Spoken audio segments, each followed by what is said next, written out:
Señor, Mayor Maria Sheila Lacuna Pangan. Magandang umaga po sa inyo lahat. Para po sa kaalaman ng ating mga media partners, ito pong paghahanda para sa Traslasyon 2024 ay simulan po namin habang kami naghahanda ng Traslasyon 2023. Noon pa lamang po ay napag-usapan na namin na kung sakasakaling bubuti ang kalagayan, pangkalusugan ng ating po bansa, ay maaari na po namin ituloy yung Traslasyon 2024. Kung kaya't as early as last year ay napaghandaan na po namin ito. Bagamat talagang formally inayos po namin ito August of 2024 na kung saan ay nakailang meeting na po tayo sa pamunuan ng Quiapo Church at saka ng mga ihos na lalo po na pinagtibay yung aming pong hangarin na ipagdiwang o ituloy ang traslasyon sa paraan na sa tingin po namin ay mas magiging nabanggit na nga po, banal, maayos at ligtas. Kung kaya't nakailang meeting na po kami, kahapon po yung pinakahuli naming pag-uusap para nga po ipakita namin sa inyo, ma-present namin sa inyo kung ano po sana yung hangarin namin na mangyari sa January 8 and 9. Nabalangkas na naman po ni Sir Bob Graho ang mga kaganapan, hindi ko na po kailangan ulitin. Sa panig naman po ng pamahalaan lungsod ng Maynila, masasabi po namin kami po ay handa na, lalo-lalo na po patungkol sa kaligtasan, sa seguridad at kalusugan po ng mga kababayan nating taga Maynila at yung mga dadayo dito. Kung kaya't mahigpit po sana namin ipinapakiusap at ipatutupad, lalo-lalo na sa mga magsisimba sa 2 araw mula alas 3 ng hapon ng 8 hanggang sa 9. Na pagpasok pa lamang po nyo sa ating pong mga control points sa Villalobos, mag-aabot na po kami sa ating mga kababayan na hindi nakamask. Yan po ay akin talagang pakiusap na mag-mask po.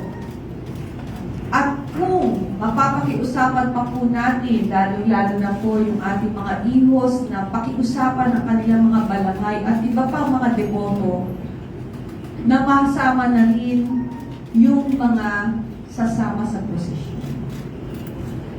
Alam naman po natin lahat na medyo tumataas po ang bilang ng mga nagkaka-COVID ngayon. Although controlled naman po, kahit dito sa lungsod ng Maynila, hindi naman po ganun kataas ang mga nagpo-positibo. Pero para maiwasan po natin ang kahit anong klase ng surge, kami po ay nananawagan sa ating mga kababayan kung talaga pong gusto natin na magtuloy-tuloy ang ating pong Traslasyon 2024 ay sana makipag-cooperate po kayo sa amin. Ito po ay hindi lamang po sa inyong sariling kaligtasan, kundi sa kaligtasan na rin ng ibang pang tutubo dito para po sa pista ng buong Nazareno. Gusto rin po namin ipaalam sa inyo na sa 2 araw, 8 and 9 ay handang-handa na po ang MPD sa tulong na rin po ng buong puwersa ng PNP. We have around 12,000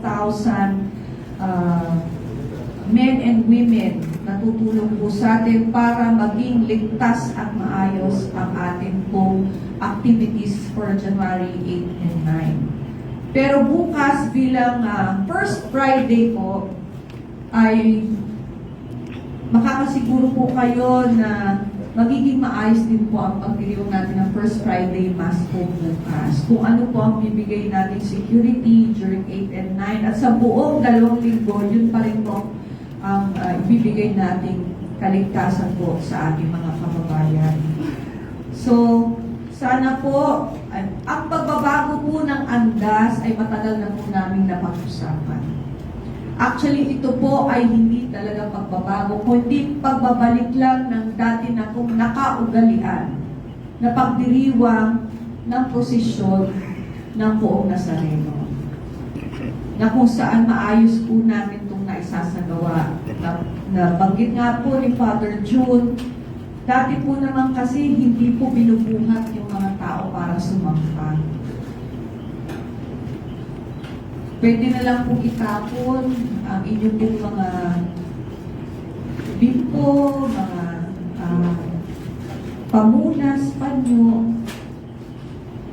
Pero tatakpan po natin ang ating Poong Nazareno para lahat naman po makita nila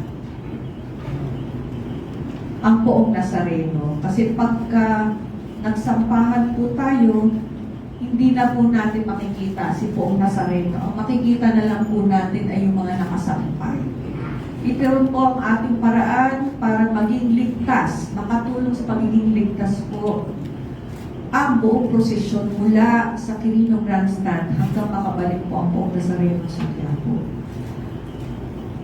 Sana po nakikiusap po kami ng full cooperation ng ating mga kababayan dahil ito po after 3 years ay maibabalik na natin ang translasyon. Kami po ay nakikiusap. Maraming salamat.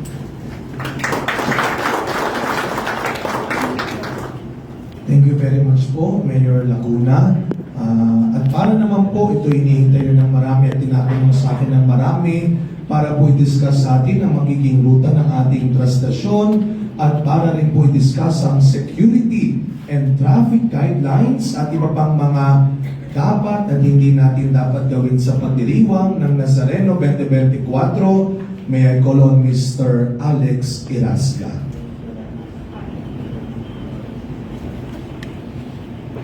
Magandang umaga po sa lahat. Ang ruta po natin ay kahalintulad ng ruta na ginamit po natin noong Enero 2020 bago po magpandemya. Ito po yung tumatawid sa Ayala Bridge. At narito po ang kabuuan ruta. Magsisimula po ang ating translasyon sa nakagis na nating grandstand matapos po ng misa at vigil. Matapos po ng paglabas sa may tinatawag po nating Independence Road, ito po ay kakanan sa Katigbak Driveway o yung kilala po din yung lugar ng Manila Hotel. Tapos so, tatawid po ito ng Rojas Boulevard patungo sa Burgos Drive, bagamat sa kabilang side po ito, yung counterflow po na side ang atin pong daraanan. Pagdating po sa National Museum, ito po ay kakanan. Ulitin ko po, kakanan sa Ayala Boulevard, hindi po ito dediretso papunta ng City Hall. Ganon din po, ito po ay nasa counterflow, nasa side po ito ng National Museum, hindi po sa side ng Luneta papasok. Tatawid po ito ng Ayala Bridge, dire-diretso po yan. Pagbabaho ng tulay, kakaliwa po yan ng Carlos Palanca. Pagkaliwa po ng Carlos Palanca, sa dulo po niyan ay nandun yung Quiapo Bridge o Quezon Bridge. Kakanan po tayo sa service road ng Quezon Boulevard.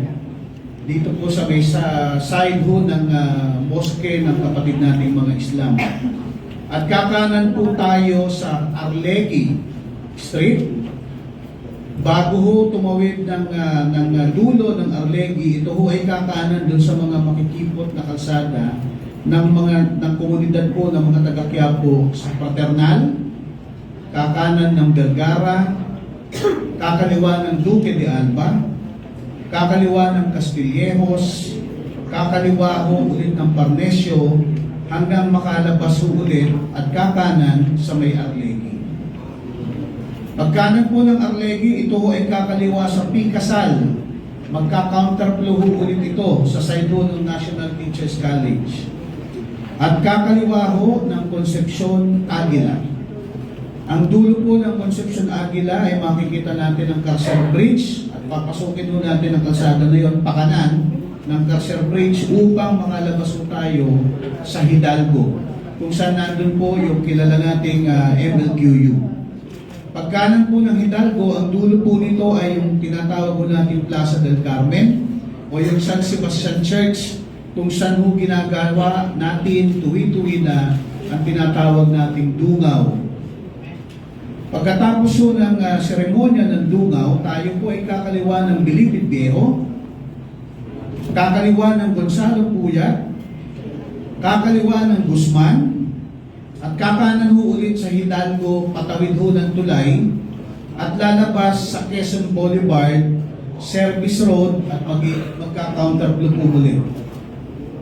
Sa dulo ho ng counterflow na yan ay matatagpuan ho natin yung Palangka muli, at kakanan tayo sa ilalim ng tulay ng Quezon Bridge, patawid ho ng ng Palengke, at kakanan ho tayo ng Villalobos, palabas ho sa Plaza Miranda, at ipapasok na po natin sa loob ng simbahan. So lahat po ng kalsadang ito ito rin po ang dinaanan natin noong January 2020. Wala hong pagbabagong ginanap. Kaugnay naman po ng mga tagubilin, hinati po namin ito sa 5 bahagi. Bago po ang lahat, pinapakiusap sana namin sa lahat ng mga deboto, nananampalataya, o nagmamatsyag na sana ay makiisa at tumalima sa mga ating tuntuning inihahapag ng ating simbahan ng pamahalaan. Ang una pong tagubilin, pataasin po natin ang ating espiritual na kalusugan. Ang kapistahan po ay panahon para tayo ay magsimba at manalangin, at huwag ho nating ilimita ang pagdiriwang sa pagtingin lamang sa posisyon. Sana po ang lahat ay makiisa sa mga sa 33 misa na gagawin dito sa simbahan ng Quiapo at sa High Mass na gagawin po sa Luneta, sa Grandstand. Pangalawa po ay ang pagtalima sa ipaiiral pa ring health protocol.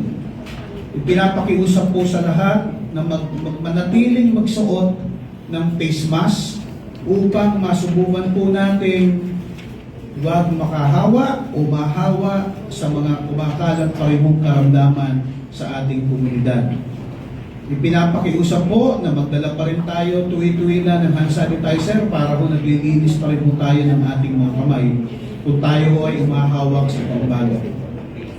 Kaugnay po ng mga may problema sa kalusugan, kung kayo ay may elevated blood pressure, sana ho, huwag na ho tayong sumama at baka dito pa ho tayo magkaroon ng problema. Kapag ka tumaso ng 37.5 pataas ang inyong body temperature, senyales po yan na may diferensya ho kayo sa katawan. Kung may mga symptoms ho tayo tulad ng sipon, ubo, LBM, sore throat, senyales din po yan na may diferensya tayo sa katawan at pinapakiusap po namin, huwag na po tayo sanang pumunta sa trastasyon. Pangatlo, kaugnay po ng pagpupugay o yung kilala ho nating pahalik, ipinapakiusap po namin sa lahat po ng nais magpugay at pumila dito sa pila po ng pahalik.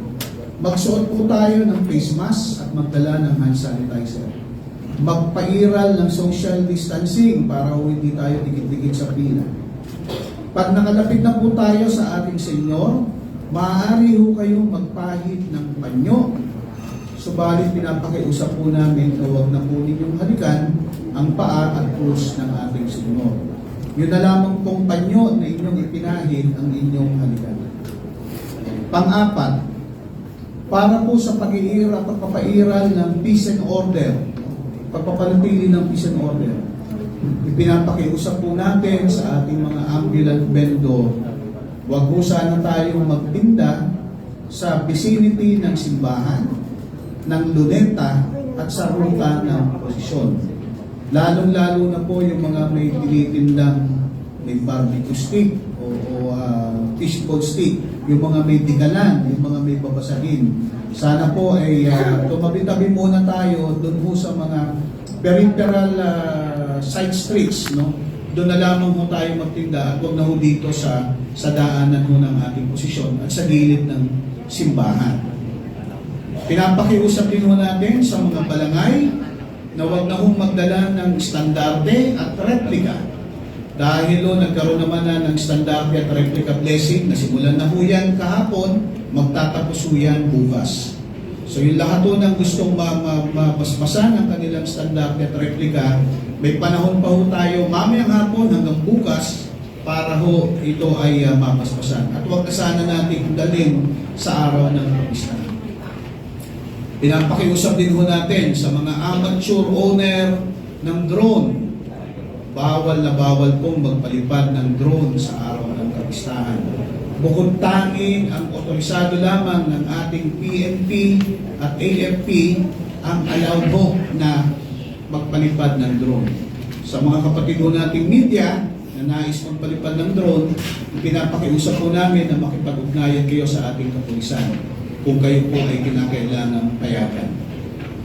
Pinapakiusap po na iwasang magdala ng mga sumusunod: backpack, stove and picnic materials, hooded jacket, payong, selfie stick.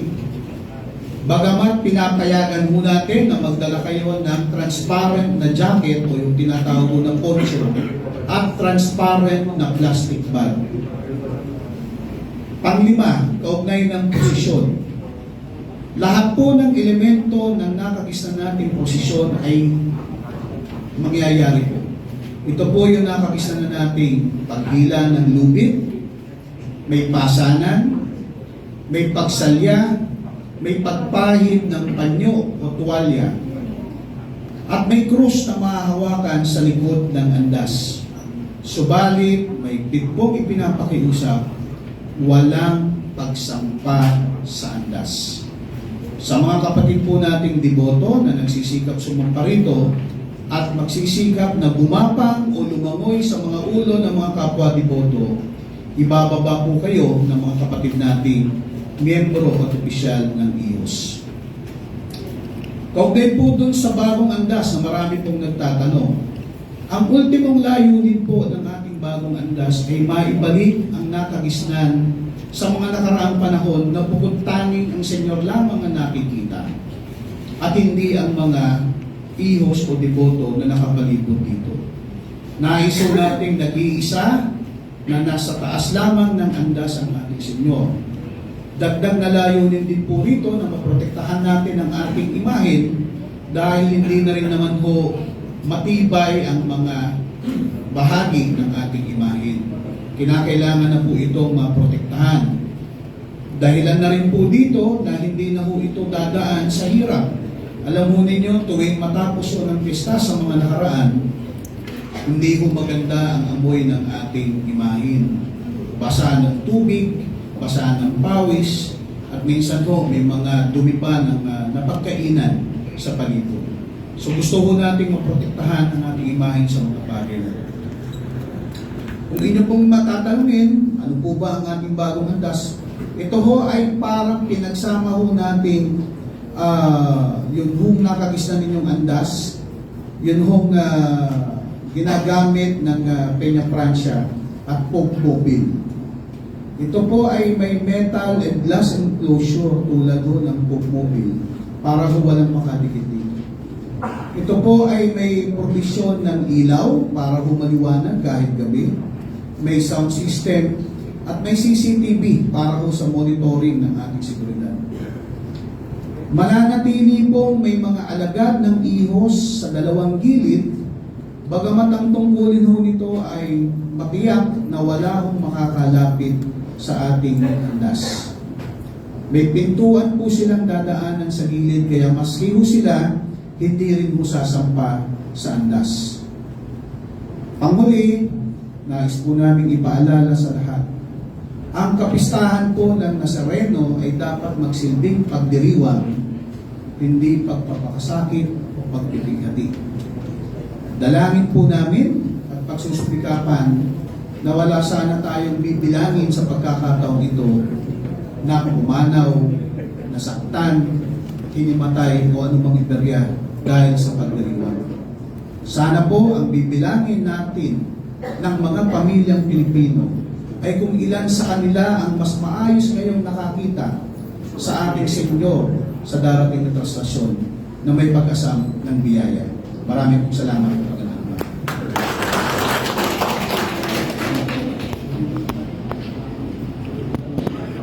Maraming salamat po, Sir Alex. At kayo na po naririnig yung salita na hindi naman po talaga pagbabago sapagkat ang mas tamang termino po natin gagamitin at ginagamit ay ang pagpapanumbalik, no? Yung to restore. Ito po yung sinasabi nila Mayor kanina na maaari naman po nating magawa kung magtutulungan tayo at magkakaisa yung pong dating nakagawian noong pa na paraan ng pagdiriwang po, pagpapanumbalik. Kaya po tayo ngayon ay magdadako na sa bahagi na kung saan kayo po'y maaari na rin pong magtanong, magbigay ng kaliwanagan sa mga binanggit po kanina. O meron ng first batch o listahan ng mga nagpalista na po magtatanong para sa ating mga bisita. Yung pong langawan mamaya ng bagong andas ay iyan. Iyan mo.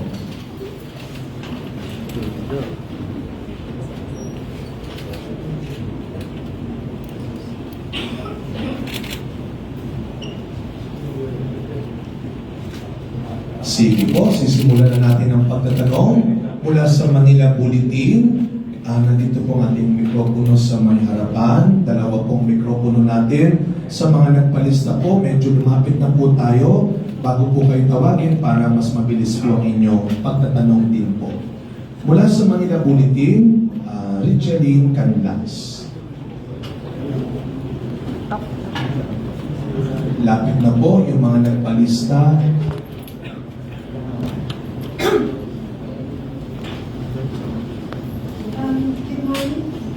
Good morning po. I'm Richard Canes po from Manila Bulletin. Yung first question ko po is kay Mayor Hato. Ilang ambulances po yung i-deploy in case of emergency po? Meron po tayong 12 ambulansya po. Meron po tayong 12 ambulansya po ng MTRRFO. Pwera pa po yung mga ambulansya ng ating mga ospital. Naka-deploy po yan na. Next naman po is kay Sir Ibay. May contingency plan na po ba tayo kung sakali na? Pero huwag naman po sana na magkaroon po ng stampede during translation. Yes. Magandang umaga po. Naging proactive po kami dito. Nagkaroon kami ng mga simulation exercises para i-address po itong mga contingencies na ito. Napaghandaan po natin yan.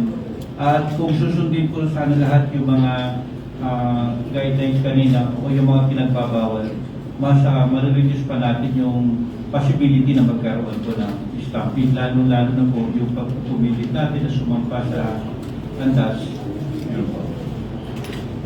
Last na po, for Quiapo Church. Ilang oras po yung expected na travel time po ng Poon bago po makarating ulit sa Quiapo? Dahil bago ang ating pamamalakad o papanumbalik natin ay as of now hindi pa natin nakagawian ng dating trastasyon. Posisyon ay naabot ng 16 to 22 hours.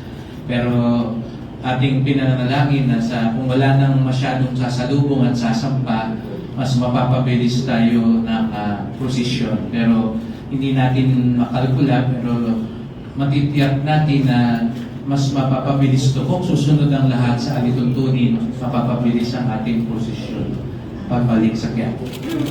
Thank you po. Salamat po. Next is Mr. Manny Vargas from DCTT. Sir Stan, good morning po. Tungkol po doon sa nababanggit na magkakaroon po ng signal jamming. The first time po kasi na pinatupad yun, napakalawag po na area na sa atin, pati iba pong businesses outside of the vicinity ng stasyon na apektuhan. This time po ba, mas less po yung area na masasakupan po kung sakali magpapatupad ba ng signal jamming po? Yes, good morning. Katulad ng binanggit nyo, Yun po coverage po ng signal interruption. Depende na po yan dun sa ibibigay na area ng NTC. So hindi po namin alam yung cover po noon. But as instructed by the Chief PNP, we will be proactive in every way. No? Pinag-aandaan lahat natin ng possibilities. And with regards to the stampede kanina na binanggit, kaya marami po tayong pinagbabawal. At tulad po nung no firecracker, no pyrotechnics po tayo para hindi po mag-cause ng kaguluhan. At kung sakali po may mga incidente like ng sunog along the way, meron po tayong contingencies kung saan po dadaan yung Nazareno. At napaghandaan po namin yan, na-plan out po namin sa tulong po ng Bureau of Fire. Padagdag na rin po, nabanggit po itong firecrackers, ng pyrotechnics na ngayon po. Yung sa Quiapo po normally pag patapos na, yun pong translasyon, doon po kadalasan nagkakaroon ng firecrackers po sa mga taga-Quiapo. Ay sama na rin po namin, napapansin namin na parang sumasabay, akala nila kapistahan ng Quiapo, yung pong mga nagiinuman sa paligid. Meron po ba coordination with Bandang Mayor? Maglalabas po tayo ng executive order patungkol po dito na ipagbabawal po. Magkakaroon po tayo ng liquor ban at saka firecracker ban sa vicinity po ng Quiapo para maiwasan nga po natin ito. Kaya ilalabas po natin yan today. Maraming salamat po, Sir Manny Vargas. Next, from Manila Bulletin, Ms. Rowenda Rosario. Good morning po. Clarify ko lang po, yung expected demolis natin and how would you ensure their safety as well? Noong mga nakaraan po kasi, gaya po ng nabanggit ni Mr. Bob Graho, nasa 2 milyon po. Hindi rin po natin masasabi kung ilan po ang dadalo ngayon sa kadahilanan lahat po ay sabik na makabalik po ang traslasyon. Pero ganun pa rin po ang numbers na ini-expect namin. Hindi ho kami nag-expect ng mas kaunti. Ganun pa rin po ang numero na ini-expect namin. Kaya nga po, sa tulong ng buong pwersa ng PNP, kami po ay magtatalaga ng 12,000 na tutulong mula po sa hanay ng ating mga kapulisan para to ensure na magiging ligtas at maayos po ang pagdiriwang ng at ang posisyon po ng pastasyon. Additionally, may live streaming po ba yung presentation? Ang Quiapo Church sa pagtutulungan ng TV Maria ay meron din live streaming, lalo na ang mga misa. Kaya nga kung hindi man makapupunta, ay nakakasiguro tayo na maaari pa rin silang sumama sa pagdiriwag ng misa sa Quiapo at sa Luneta. At sa cooperation naman ng prosesyon sa pagpagtulungan ninyo mga media partners ay ina-avail din sa ating mga deboto. Kaya pwede pa rin yung makitalo, makiisa ang ibang mga debotong hindi makapunta. Maraming salamat po. From Radio Pilipinas, Mr. Michael Rodas. Magandang umaga po.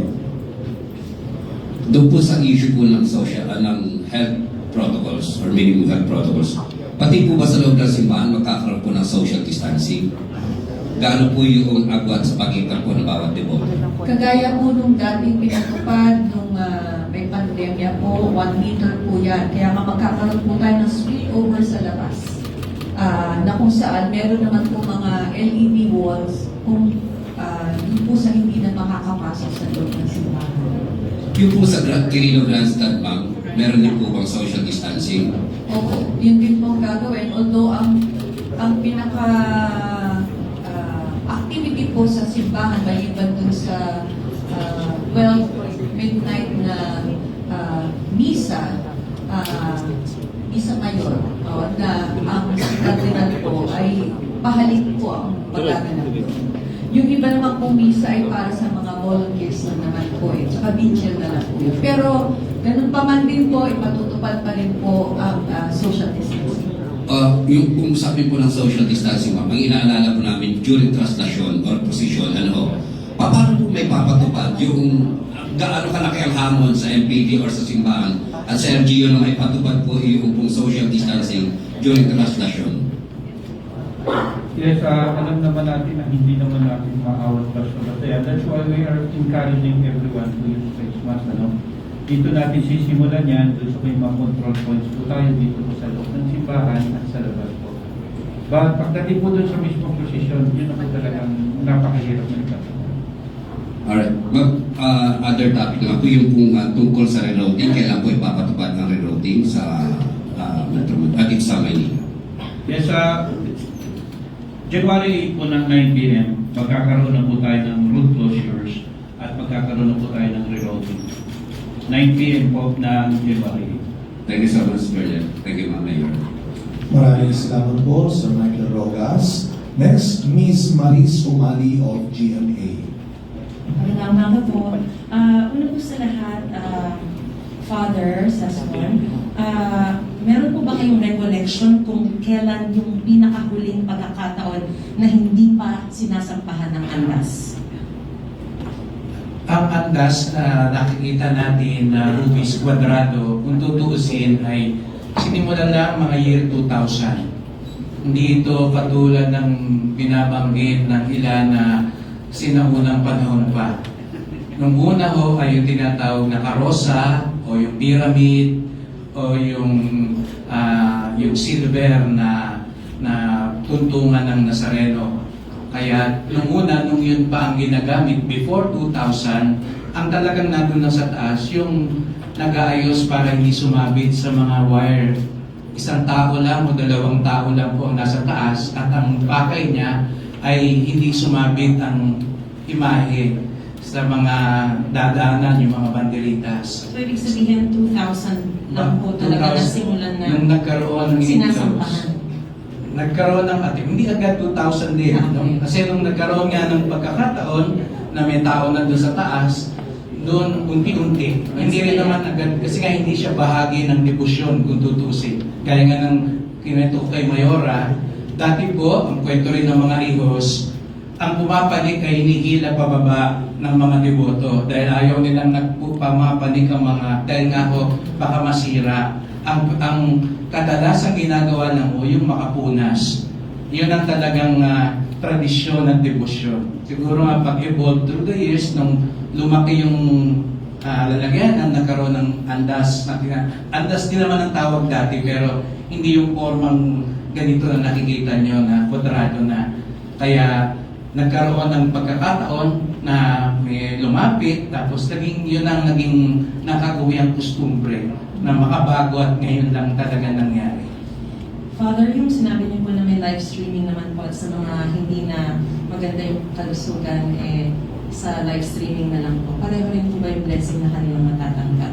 Yeah, yung misa, kasi ang tinatawag nating indulhensya plenaria, lalo na dahil nga ang ating simbahan ay Basilica Minor at lalo na sa Misa Mayor ng Kardinal, ay yung unang panahon pa, noong 18th century pang Santo Papa ay nagbigay ng indulhensya sa lahat ng magbubugay sa poong Nazareno. Kaya ina-assure natin po ang lahat, kahit hindi ho kayo physical na makapunta, sa mga live masses natin ay makadalo kayo, ang bendisyon ay may gagawa din sa inyo. Mayor, good morning po. Sa bawat pagbabago o bawat simula, merong mga birth pains. So dahil napaka-laki ng changes na ipapatupad natin from the time na talagang napakasidhi ng debosyon na pinakikita na umaakyat at ngayon talagang all of a sudden, abrupt ang magiging pagbabago na bawal sumampa sa andas. Ano ang mga chance, kasi baka may mga umakyat pa rin, di ba? At may dalawa lang kanyo na meron magbabantay doon. Ano ang assurance na talagang pag nagkasabay-sabay yung may gustong umakyat, paano sila mapipigilan? I understand merong salamin, so makakapigil na po yun. Pero ano pa po yung, sino yung mga nasa palibot ng andas na makakatulong sa pagpigil sa pag-akyat ng mga deboto na nais umakyat? Kung mapapansin niyo po, Ay, mic po tayo. May puwang po dito kung saan po makakalugar yung mga ito. So that's around 20 na tao po dito na magbabantay to make sure po na walang makakasampa. In fact, nung Thanksgiving procession po, yung inilabas po, di ba, may takip na rin. At least may feel na po yung mga tao kung ano rin po ang magaganap sa mismong araw ng traslasyon.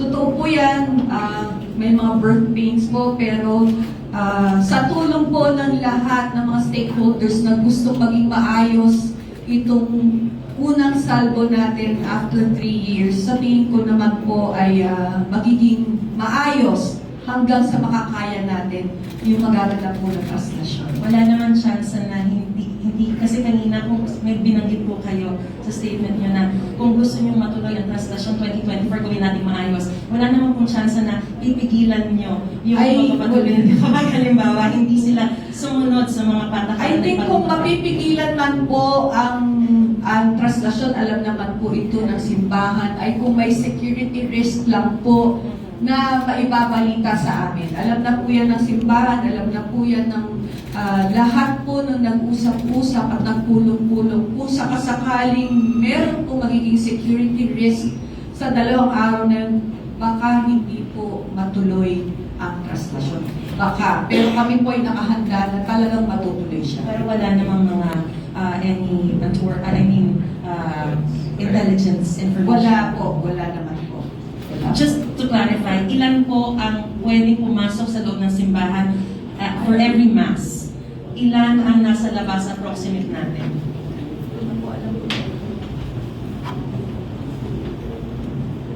Hindi pa na eksakto, pasensya na ho. Hindi ko Okay. pa ho alam ang eksaktong figures. Father, di ba meron po kayong numbers na pinapayagan lang during the time of pandemic? If we're going to follow that, how many are allowed inside the church? I'm sorry, wala pa ako dito nung Ay, pandemic. Your Reverence, Yeah. nung panahon po ng pandemya, ang capacity po ng simbahan na tinatanggap natin is 750 individuals seated and standing combined. So we follow that, 750 lang. Roger that, ma'am. Roger that. Sa labas po, kung matatandaan po ng mga nagko-cover ng okasyon, ang range po ng full pack during kapistahan, umaabot po tayo ng 50,000 dito po sa paligid. Nasa 50,000 po tayo. Nung pandemya po, we reduced it to 3,000 lang po yung nasa paligid po na kabuuan. Nasa 3,000 lang po. So just to, At lahat naman ay nagko-cooperate na po nakikisa. so just to clarify, even inside the church, 1 meter ang distance na bawat isa. Ibig sabihin, that is around 3 feet. Hindi siya 1 seat apart lang. Hindi siya 1 seat apart. We'll do it ideally. This is the ideal situation. We'll do our best. No? Pero siyempre, pakikiramdaman din natin lalo na kung ang number 1 din natin aside from health concern, maging mapayapa ang daloy. Kung magkakaroon din ng konting problema, we are willing to adjust as long as kahit papaano, yung pakiusap lang naman ng ating mayor at ng ating DOH, kahit papaano kung kakayanin at magkakaroon ng pagkakataon. Kaya sisikapin natin. Kaya siguro yung tanong mo, hindi naman natin may kahit saan naman ngayon sa sitwasyon natin ang perfect, no? I think there is no perfect situation anywhere. So we'll try our best. Yun ang ating gagawin na pag-alinsunod sa pagpapatupad. Pero kung darating at makita nyo na medyo less than 1 meter, out of consideration din natin sa sitwasyon. Kaya ang ano natin, pinapakiramdaman din natin ang sitwasyon. But as much as possible, Father, it's going to be 750 inside the church and 3,000 within the vicinity of the church, outside the church. As I said, we will As much as see the possible. situation. Kasi kung magkakaroon naman ng sobrang spillover, I think mas malaking security problem din naman yun kung aabot na sa Spanya o sa Manila po yung ating mga tao. Ikaw pakikiramdaman. Ma'am, kasi naka-face mask naman dito sila. Pagpasok nila, we will make sure na lahat po ng papasok simbahan ay naka-face mask. Kaya nga po sa mga control points po natin, kapag meron po pumasok na walang face mask, automatic po mag-aabot po ang ating mga kapulisan. So, kung pwede kong mas lumiit yung distansya para mas may ma-accommodate po tayo sa loob ng simbahan. Anyway, sa naturalesa naman po ngayon talaga, ay wala naman pong pinatutupad na social distancing. Dahil nga lamang po, ito po, personal ko na rin po pakiusap dahil sa dami po ng magpapalitan, magsasalitan ng mga magsisimba, ay talagang makikiusap kami at mag-aabot kami ng face mask. Pero that is ideal. Pero ang isasabihin po namin sa aming report, as much as possible, we will try to follow the 750 inside the church and 3,000 outside. Opo. Salamat po. And one last.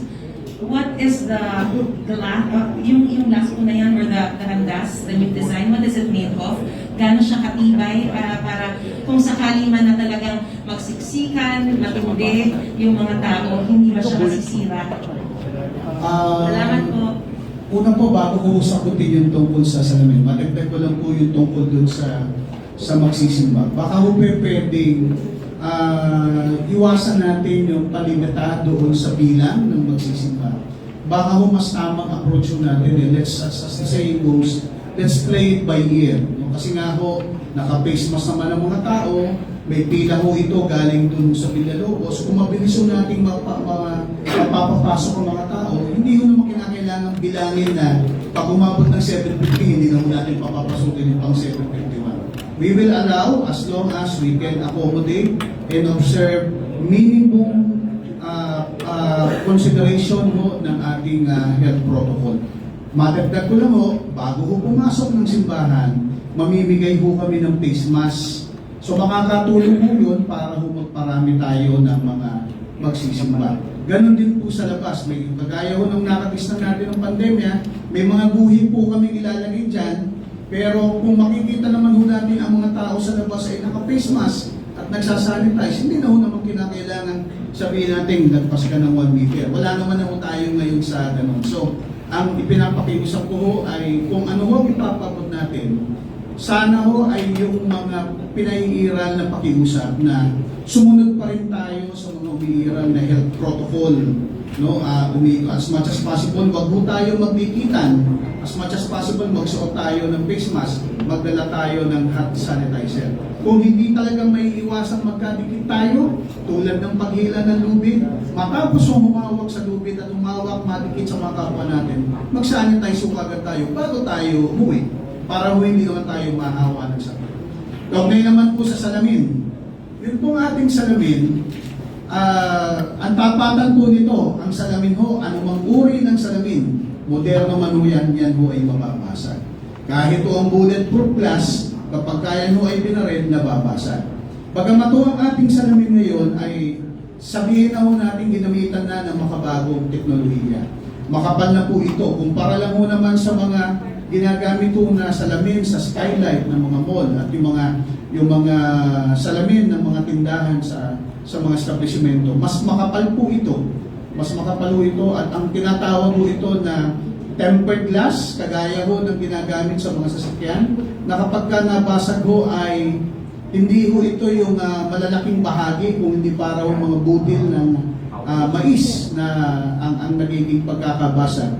Hindi rin ho ito naghihiwa-hiwalay kahit ho nabasag na. Buo po ang salamin kung talaga ho ito ay may sasadya na bumato o kaya ho may humataw ng bakal, dun ho lang yan, ito masisira at mababasag. Pero ngayon pa man, hindi ho mababasag ng tuluyan at maghihiwa-hiwalay ang salamin. Makapal po ito. Tawag ho ng iba rito ay laminated tempered glass. So kombinasyon po ito ng salamin at plastic. Hindi ho kami gumamit ng fiberglass dahil ang fiberglass pagdating ho ng panahon nagiging kulay puti. So mas matibay ho ito sa ginagamit na salamin ng mga basketball board. No, yun ho, binabato ho ng bola, hindi nababasag. Kami ho ni Engineer Andres, in-inspect ho namin yung ating imahe, yung ating andas. binabato na po namin ng plastic bottle ang ating salamin, tumatalbog lang po yung salamin. Sinusubukan na rin po namin hatawin ang aming mga kamay, hindi naman po mababasa. So, but ang pinaka ano po nito, Ate Maris, yun hong ating mga pakama. Kaya nga po kami dumudulog sa ating mga kapatid sa dito. Tulungan niyo kami humingi ng tulong sa ating mga kapatid na sama-sama tayong manalangin na wala sana ang untoward incident, yung pinangangambahan natin, baka may security. Alam mo ninyo, yung nangyari sa Marawi, wala namang info na may mangyayari yun. Di ba? So sana magdasal tayo na walang masamang mangyayari. Yan ang aming Thanksgiving procession, nagawa ho namin in 2 hours. So, yun ho ay nagawa namin ng maayos. May mga pangangamba kami nung una, pero dahil sa panalangin, nairaos namin.